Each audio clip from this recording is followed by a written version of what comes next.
देश के गृह मंत्रालय की तरफ से एक अहम आदेश दिया गया है जो चर्चाओं में है। दरअसल 1 साल तक अनमोल बिश्नोई को कस्टडी में कोई भी पुलिस, किसी राज्य की या एजेंसियां अपनी कस्टडी में से बाहर नहीं ले जा पाएंगी। जेल से अपने साथ पूछताछ के लिए इसे नहीं ले जा पाएंगी। गृह मंत्रालय की तरफ से गैंगस्टर अनमोल बिश्नोई के लिए यह महत्वपूर्ण आदेश जारी किया गया है, जिसके तहत 1 साल तक किसी भी राज्य की पुलिस और एजेंसी इसे जेल से बाहर नहीं निकाल सकेगी, अपने साथ इसे ले जा नहीं पाएगी। आखिर इसके पीछे की वजह क्या है, इस वीडियो में आज विस्तार से समझते हैं।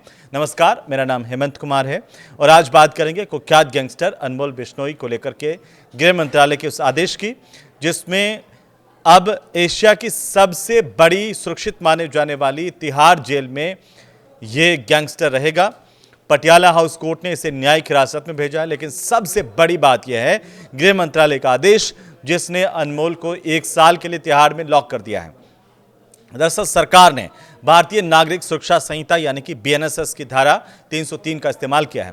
अब ये धारा 303 क्या है और इसके तहत इसे कैसे जेल के भीतर रखा जा सकेगा, इसको भी विस्तार से समझेंगे। लेकिन पहले जरा समझिए कि इसका मतलब क्या है।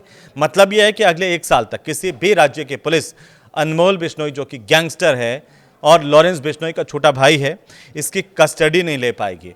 मुंबई पुलिस हो या फिर पंजाब पुलिस या राजस्थान पुलिस, अब पूछताछ सिर्फ तिहाड़ के अंदर आकर के ही होगी। इसे जेल से बाहर नहीं निकाला जा सकेगा। इस आदेश के मुताबिक अनमोल बिश्नोई अगले 1 साल तक तिहाड़ जेल से बाहर की ना जमीन देख पाएगा ना आसमान, क्योंकि ये जेल के भीतर रहेगा। यह आदेश ठीक उसी तरह का है जैसा इसके भाई लॉरेंस बिश्नोई पर लागू है। लॉरेंस पर भी यह आदेश लागू है, इसे जेल से बाहर नहीं ले जाया जा सकता है। गृह मंत्रालय का यह सख्त फरमान है कि राज्यों के पुलिस के हाथ अब इसके जरिए बांध दिए गए हैं। गृह मंत्रालय ने दरअसल सुरक्षा कारणों का हवाला दिया और यह आदेश जारी किया है। अनमोल बिश्नोई की जान को खतरा बताया जा रहा है। इंटेलिजेंस इनपुट के बाद सरकार अब कोई रिस्क नहीं लेना चाहती। अगर किसी राज्य की पुलिस को अनमोल से पूछताछ करनी है तो उसे दिल्ली आना होगा, तिहाड़ में आना होगा और पूछताछ जो है वो तिहाड़ जेल की 4 दीवारी के भीतर ही करनी होगी। उसे किसी दूसरे राज्य में ले जाने की अनुमति नहीं मिलेगी। ये कदम गैंगवॉर और रास्ते में हमले की आशंका को देखते हुए उठाया गया है।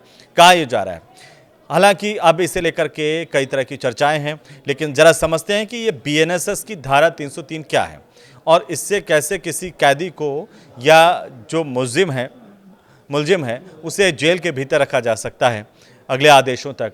तो आसान शब्दों में अगर आप इसे समझेंगे तो भारतीय नागरिक सुरक्षा संहिता यानी कि बीएनएसएस 2023 की धारा 303 सरकार को एक विशेष शक्ति प्रदान करती है। यह धारा केंद्र और राज्य सरकारों को किसी कैदी के मूवमेंट को रोकने का अधिकार देती है।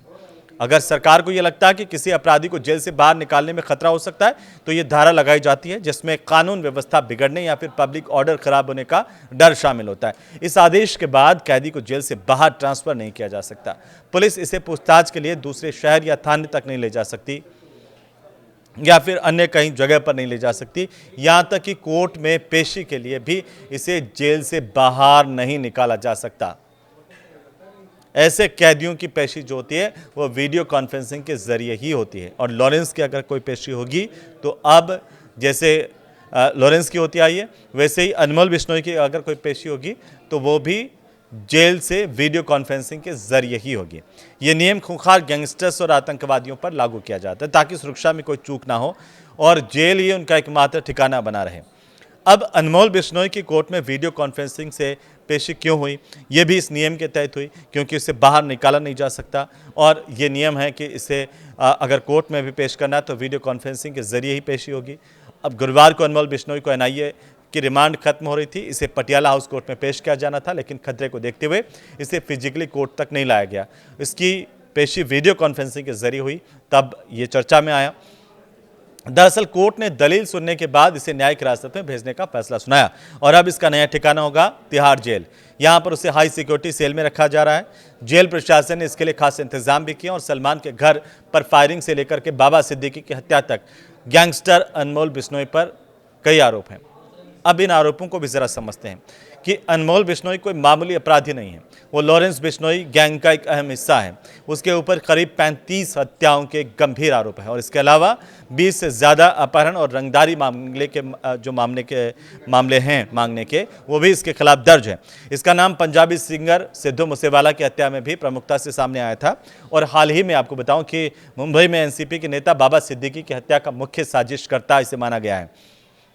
अभिनेता सलमान खान के घर के बाहर फायरिंग हुई थी, उसमें उसका हाथ बताया जाता है। उधर अमेरिका में एफबीआई ने जाल बिछाकर इसकी गिरफ्तारी को कैसे किया था वो आप जानते हैं, क्योंकि अनमोल बिश्नोई लंबे समय से भारत से फरार था। फर्जी पासपोर्ट के जरिए वो नेपाल और दुबई होते हुए केन्या और फिर अमेरिका पहुंच गया था।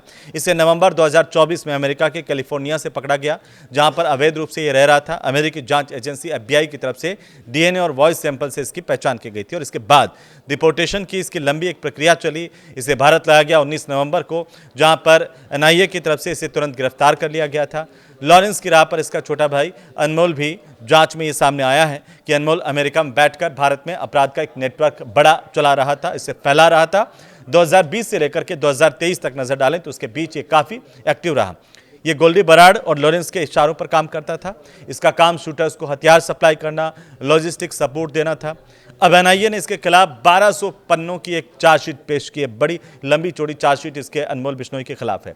सरकार ने इसे तिहाड़ में बंद करके इसके नेटवर्क को तोड़ने की कोशिश की है और ये माना जा रहा है कि इसी के तहत बीएनएस की जो ये धाराएं हैं, इसके तहत इसे जेल में रखने का फरमान दिया गया है और इस नियम के मुताबिक अगले 1 साल तक अनमोल बिश्नोई तिहाड़ की जेल में ही रहेगा। इसे बाहर नसीब नहीं हो पाएगा, चाहे वो सुरक्षा एजेंसियां हो या फिर किसी स्टेट के पुलिस, किसी राज्य के पुलिस, जो अलग अलग जुर्म में इसके खिलाफ कई राज्यों में मामले दर्ज हैं। तो ऐसे में इसे बाहर नहीं निकाला जा सकेगा। अगर इसको किसी को इससे पूछताछ करनी भी है तो वो भी तिहाड़ में आकर के ही की जाएगी। आपको ये वीडियो कैसा लगा हमें ज़रूर बताइए कमेंट करके।